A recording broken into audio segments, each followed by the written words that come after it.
engagement. Engineer Abdullahi Mahama, good morning. Thanks for joining us. Morning. How are you? I am blessed. Hope you are as well. So first of all, you know, pounding fufu at an interchange or on a road in any way, does it damage the structure in any way?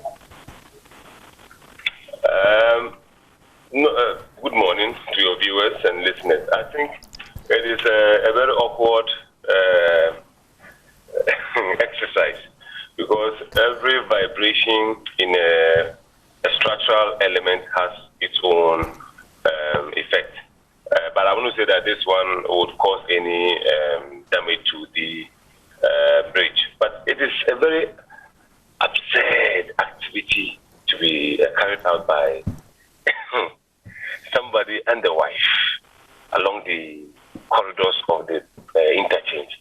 I cannot fathom how they even started the idea of going there. I don't know. But when I heard the story yesterday, it was really, really, really surprising.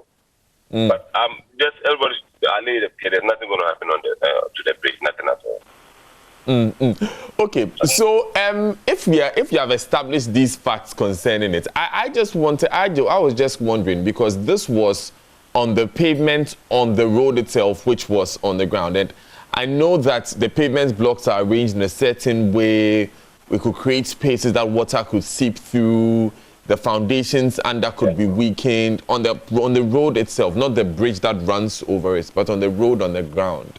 I was just curious. We can't be allowing people to pound fufu on pavements in the middle of a busy road, right? That is to tell us where the indiscipline has got into in this country.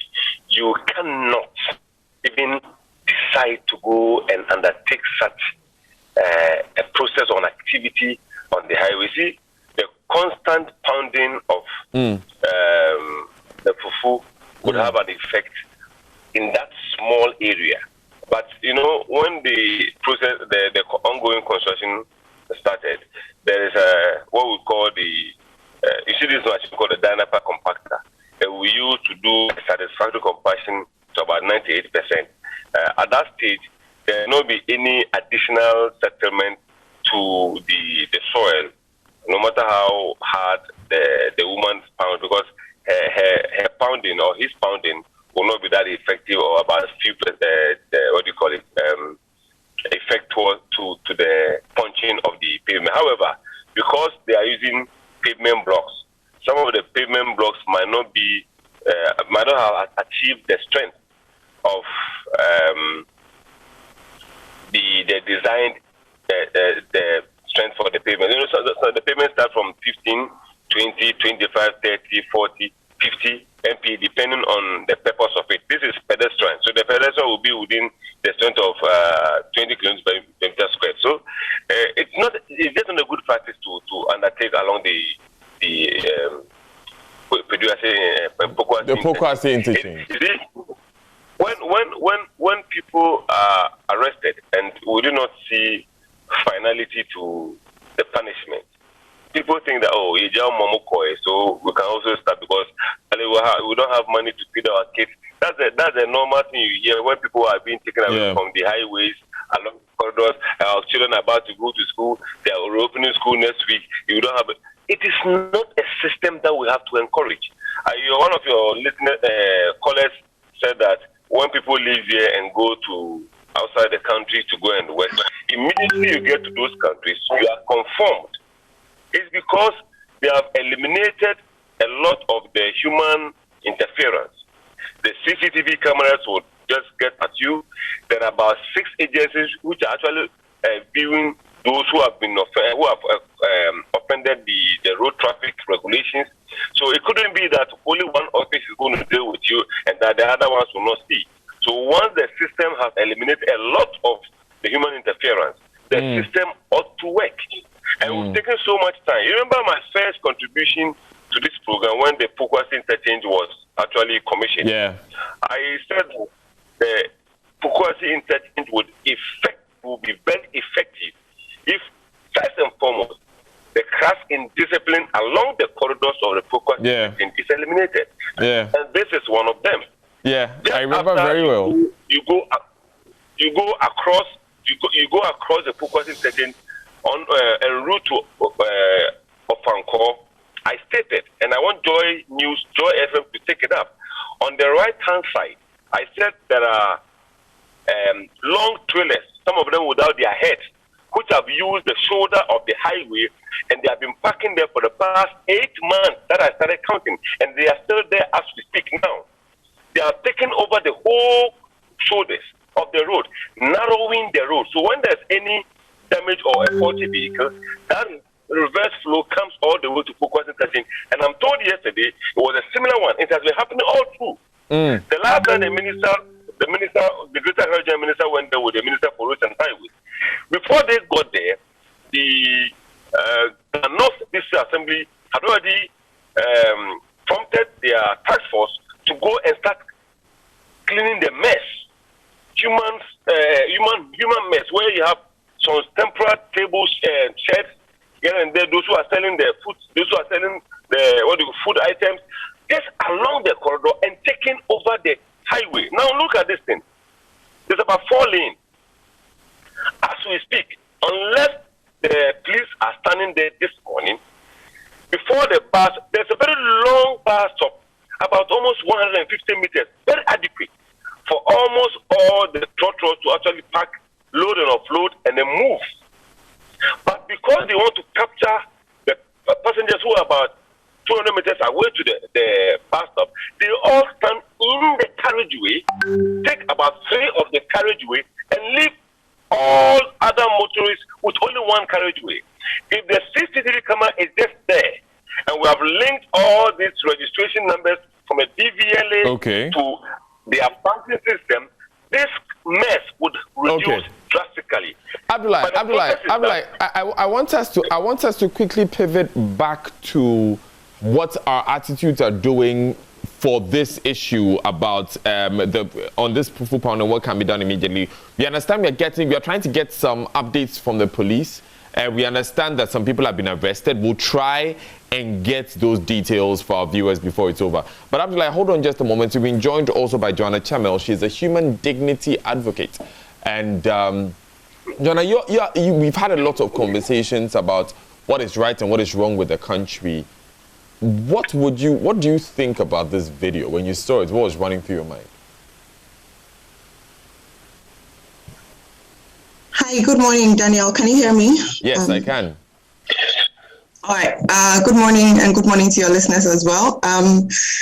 Yeah, I think for me, it was a bit funny, to be honest. So I was literally just laughing at the situation because, I mean, given what is going on in the country, some things you have to laugh it off. Otherwise, you just go crazy thinking about it. But it's quite interesting to know because as far as I am concerned, or as far as I know, even the entire interchange is not completed yet. So it's quite interesting to see exactly what is happening on what you consider as a continental and especially known, worldwide known, an international standard, place. I'm just like, I literally don't know what to think, to be honest, but I think it goes both ways. I always say this, that there's a thing about, individuals and what people can do, but there's also what governments can do. And I always try to approach it in the way that it's either from a policy level where policy actually is able to reach the masses, but then also individual people come in from their own individual perspective. So where you take in responsibility. But I would say this one is actually both ways. We are all stakeholders of the state when it comes to certain things like how citizens are supposed to behave. This is definitely not one of them. So as stakeholders of the state, as citizens, I believe that it's mainly an issue from the people's part, or it's a citizen issue, attitude issue. But on the other hand as well, I would say it's also a leadership issue in the sense that when you look at elements like this, I'm always thinking, what are the root causes?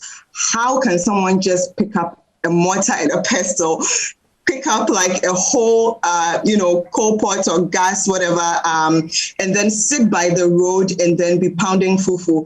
It goes way beyond what we see. It goes through to education. It goes through the social standards. It goes through economical standards, or what people perceive to be right and wrong. So I'm always thinking about what is or what could be the root issue. And I see majorly education to be one. That's where I feel like it's also a policy issue, because then you also get to realize these days, I'm always thinking, is Ghana's population, or is Ghana's citizenship, or is Ghana's, Ghana and her people, are we really educated? Are we really there? Because it makes me think about what I would do. Obviously, knowing better, I wouldn't do something like this. Right. Or being in a position where I feel like, okay, I'm economically sound, I wouldn't also go and do something like this. Right. Or knowing that it is just I'm not allowed as a citizen to do something like this at a public place, by the roadside. It's not something that I believe or certain people do. So it goes both ways, both as citizens of the state or as stakeholders of the state, from the individual perspective. And then the state itself. Joanna, hold on just a moment for me. Listening to you has brought a question to my mind. And I want to go back to the engineer with this. Engineer, you're Ghanaian, you are concerned about what's going on. What do you think? Is it the economy that is tough, and so people have to do anything to survive? Or we don't have systems that help people to honestly do business and make money? Or is it education, like what Joanna was saying? If we are going to narrow down on the citizen aspect of this, where are we going wrong that we behave like this? I think if you say economy, it's relative, okay? I think people are not, the laws are not informative enough.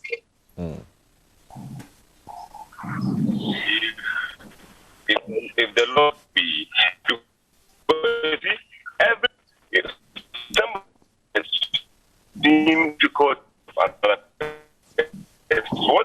what?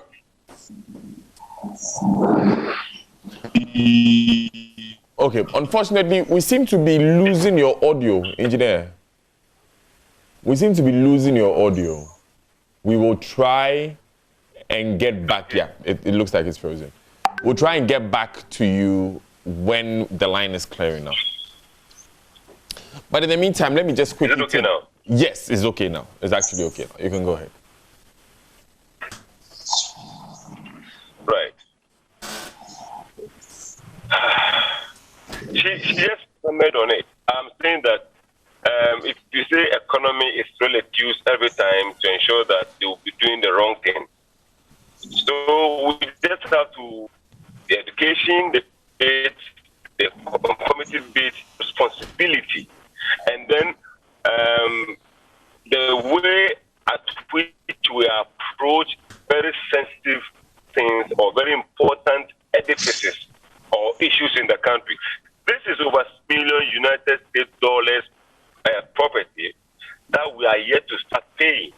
How much would it take to have CCTV cameras implanted as part of the cost of the project, knowing the level of instilling that engulfs this country, and it's actually increasing by the day.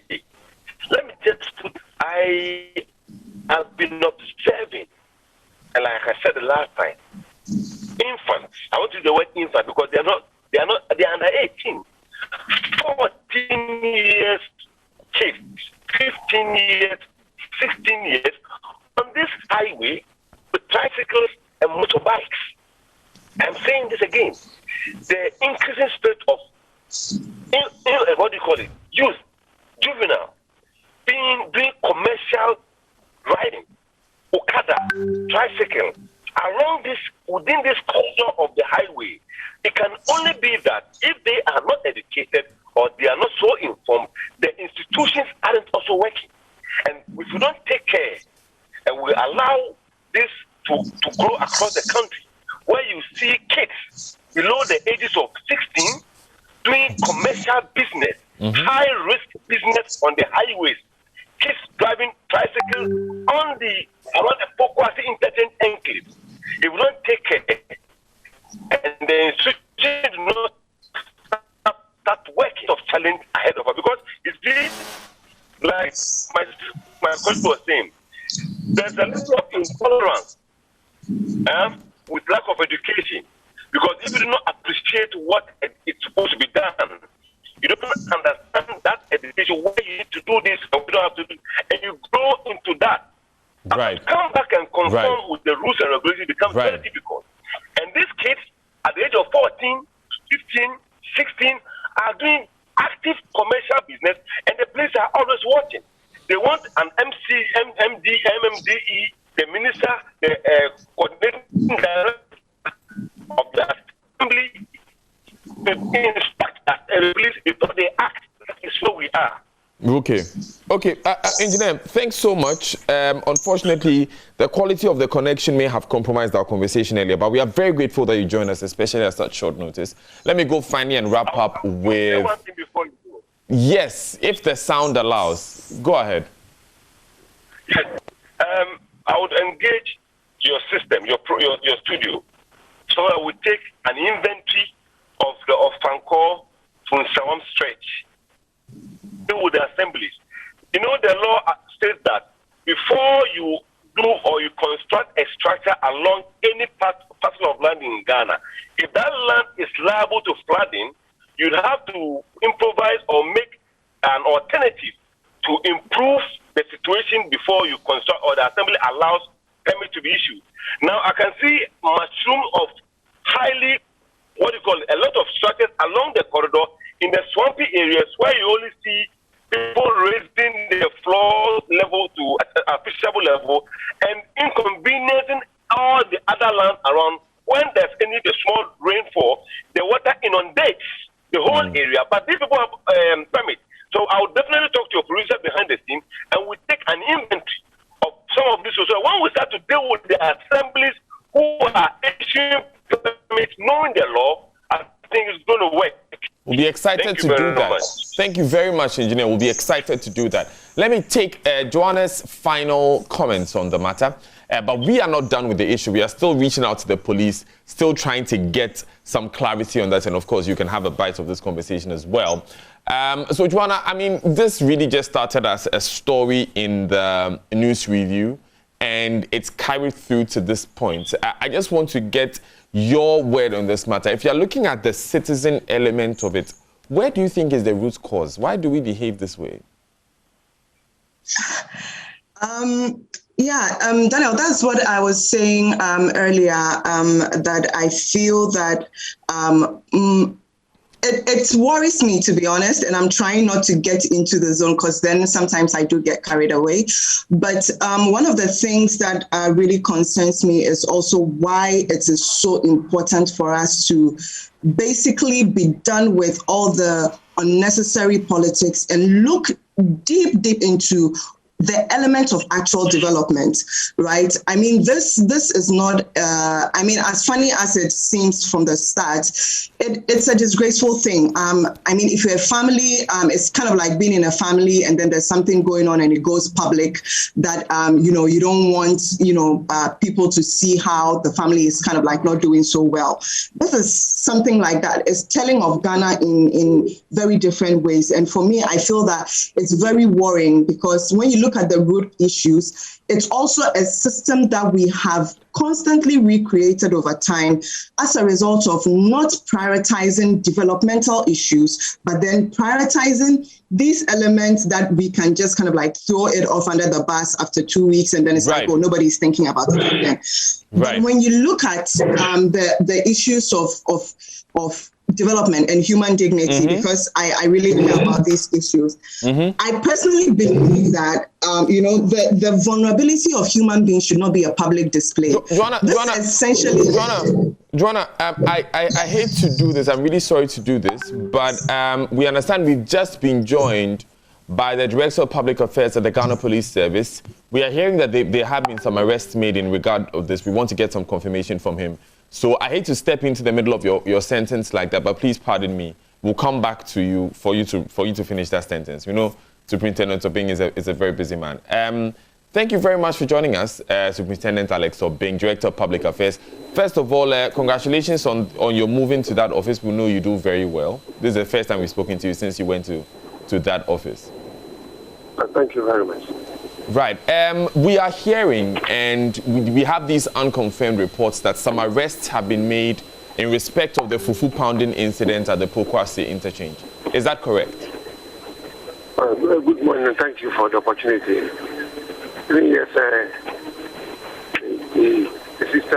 60-year-old man and a daughter were arrested by Regional Police Commandant for committing those nuisance, and they have been processed and billed to come back for further investigation. So it is true. Thank you. Do we know who they are? Yes, as I said, a 60-year-old man with a daughter. So, and what is worrying about their behavior is that where they were found is a pedestrian walkway on the Pokuase Interchange, and during night they deploy their booking wares on a public thoroughfare and turn the place into a chop bar and do all manner of things. And it is this reason that led to the arrest and subsequent processing among others. So they are known. Have they been charged? They have been, as I said, arrested, and investigation is ongoing. Right. And they were able to reappear at the Accra Regional Police Command for further investigation. Have they been charged? Have charges been preferred against them? Yes, they definitely for committing these offences of interfering with public thoroughfare and posing danger to other road users, among others. Will definitely constitute many of the counts that will be preferred against them when it's time to proceed to court. Now, I'm just curious, is it possible that someone gave them a permit to go and do this at the pedestrian walkway? Oh, well, I think that it should be a cue to all of us, because it's rampant. I think it should be obvious to all of us that, among other things that constitute the same offense, that on our road corridors include those who at night in many places turn the road into restaurants, cooking kitchens or mini kitchens, mini mats, and displaying all manner of things on the road. Sometimes include turning even pedestrian walkway into parking and selling of vehicles and all that. So what they did is a picture of the area of many of our road users who turn our pedestrian road ways and our footpaths and other places that are meant to be used by the general public into commercial centers and all that. So we should all refrain from such behavior, because it tends to compromise the safety of many pedestrians who are forced to use the roadway and get knocked down, among others. So it is obvious that all of us should learn to refrain from such behavior. Should we expect the police to clamp down on these activities in other areas going forward? I think it's in the right direction, and it's your endeavor to ensure that we refrain from this. And I believe that with this agency and SWIFT response to what they did, it will send the right signal to other residents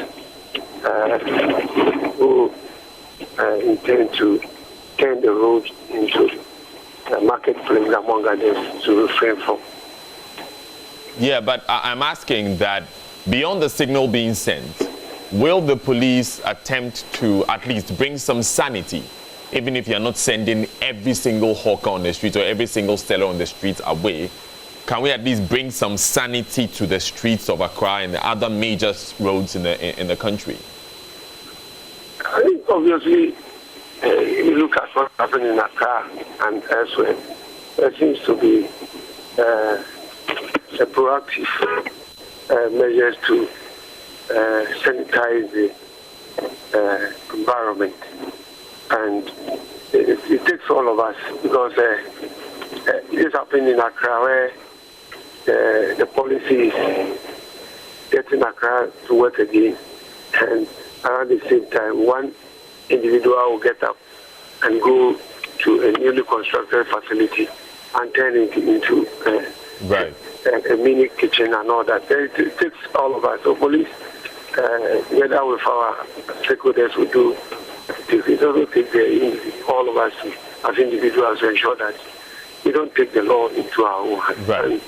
And I believe we will continue to partner to do what is necessary to ensure that there is sanity at our public places. Superintendent Alex Obeng, thank you very much for joining us this morning. So there we have it. 2 people have been arrested in connection with this particular matter. They've been processed for bail, but they are to report back to the police headquarters for investigations to continue. Let me also apologize for the poor quality in sound there with Superintendent Obeng's phone call. And back to Joanna for her to wrap up. I came to you mid-sentence, but we have an update now. Yes, indeed, 2 people have been arrested, and we can trust, at least going forward, that we won't see this again. This must be good news, Joanna. Well, I'm not sure how to take it, because they are also just regular citizens, and the understanding of the law at the time would determine whether it is good news or not. I mean, nobody wants to go to jail on a regular day. So, but at least we know that steps are being taken. But one thing, so like I was saying, for me, when I listen to an issue like this, I was basically thinking, like, what is the end goal for these people who set up there? It could be that they were just trying to set up a night business, and it happened to be on the interchange. By that, then it means the very main goal would be to make money, which is an economic issue or a financial issue. It comes down to understanding of the laws. Definitely the fact that they have been arrested means they've broken some laws. Would citizens naturally go up and go and break laws? So what is our understanding of the country's laws as well? And when it comes down to the education, how are people educated in their own citizenship, how they are able to participate in their daily life as a Ghanaian, and what that means for the country and how the country looks. But I would also say that, so what I was saying before was that for me, it comes down to the vulnerability of the regular Ghanaian. And I feel that generally vulnerability of human beings should not be the price that they publicly pay to live a decent life. And it's also one of the major reasons why we need to prioritize development and issues of human dignity, because it comes down to the things that give a regular or normal human being honor. It gives the person respect, a sense of self-worth, and a sense of pride in one's being. And if we don't have that, or if we feel like one aspect of it is lost, then it means that as Ghanaians, we don't feel, dignified enough to live a decent life. And I feel that is something that government individuals should always prioritize. So that's why I was talking about the fact that we are all stakeholders of the state. We are all duty bearers, but then everybody has a responsibility and a role to play. It just brings my mind also to, I think yesterday there was a conversation about someone filming, and I think your colleague was saying that yes, the filming itself was wrong, but I also like the idea of the fact that people naturally are not even educated enough to know what to do in such a situation, because if you understand first aid basic skills, already one of the first things they tell you is you have to, if you know what you're about, if you have some level of education in it, you wouldn't even pick up a phone. So even not filming is part of a first aid basic skill. So we need to understand where we are as a country, where we are as a people, and how we can prioritize these issues of development and human dignity. It's very important to me. And I think the last time I was on set talking about Gideon's issue, I made a comment that I learned from the South African guy, Vusi. He said something. He said, once a society is financially exclusive of the masses, no fence will be too high to protect all those that it serves, because they would overrun its laws and rules and make it themselves. Right. Thank you. So this is a classic example of what Vusi was talking about. And you can see how citizens are now taking the laws into their hands, because to a greater extent, they feel excluded in the whole government process. So I think we need to revisit these things and then prioritize these elements of education, of human dignity, and of development. That's what I will say. Joanna Chemel, thank you so much for joining us. She's a human dignity advocate. Earlier, we had Engineer Abdullahi Mahama. He's a civil engineer. And of course, we spoke to Superintendent Alex OBENG, who is Director of Public Affairs at the Ghana Police Service. My name is Daniel Daze. This is Prime Morning. I don't really know what to call it now, whether it's beyond the headlines or we're still on News Flash. But there's still a lot more coming up on this exciting show we have for you. Keep your comments coming in on WhatsApp, on our Facebook Live. We'll, of course, get to them during the show. But watch out for what's next.